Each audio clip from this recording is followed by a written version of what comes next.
નવસારી શહેરના દશેરા ટેકરી વિસ્તારમાં બાલાપીરમાં આગ લાગતા 4 થી 5 ઘર બળીને ભસ્મ થયા। ભંગાર વેચવા માટે આવેલા કેટલાક લોકોએ આગ લગાવી હોવાનો આક્ષેપ કરાયો। આગે ઉગ્ર સ્વરૂપ ધારણ કરતા આસપાસના ઘરોમાં ફેલાઈ હતી।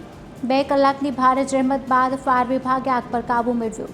આગની ઘટનાને પગલે ઘર વખરી બળીને ખાખ થતાં મોટું નુકસાન ભોગવવાનો વારો આવ્યો। તો આગ કોણે લગાવી તે દિશામાં પોલીસે તપાસ શરૂ કરી છે। બાલાપીર દરગાહ પાસે જે ગોડાઉન હતા જેમાં ભંગારનો સામાન રાખવામાં આવ્યો એમાં કોઈ કારણસર આગ લાગેલી હતી, જેના 2 ઘરમાં આગ લાગીને આજુબાજુના 3 થી 4 ઘરમાં પણ એની જ્વાળા લાગવાથી એમાં પણ થોડી ઘણી નુકસાન થયેલું છે।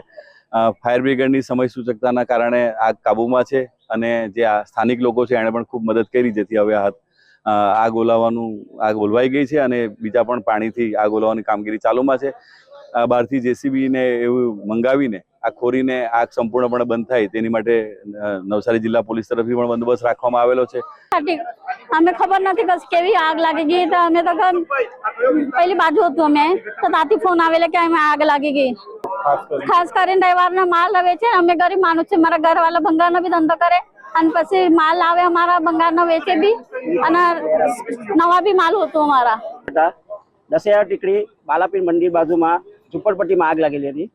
અમે તાત્કાલિક ફાયર ફાઈટર લઈને ફાયરના જવાનો સહિત આગ બુઝાવવાની કામગીરી શરૂ કરેલી હતી અને અમને જણાવ્યું કે વધારે પાણીની જરૂરિયાત છે તો અમે બીજા ફાયર ફાઈટર બી મંગાવી લીધા અને વોટર વર્ક્સના જે વોટર ટેન્કર છે એ બી મંગાવી લીધા। હાલમાં આગ કાબૂમાં છે ને હાલમાં કુલિંગનું કામગીરી ચાલુ છે।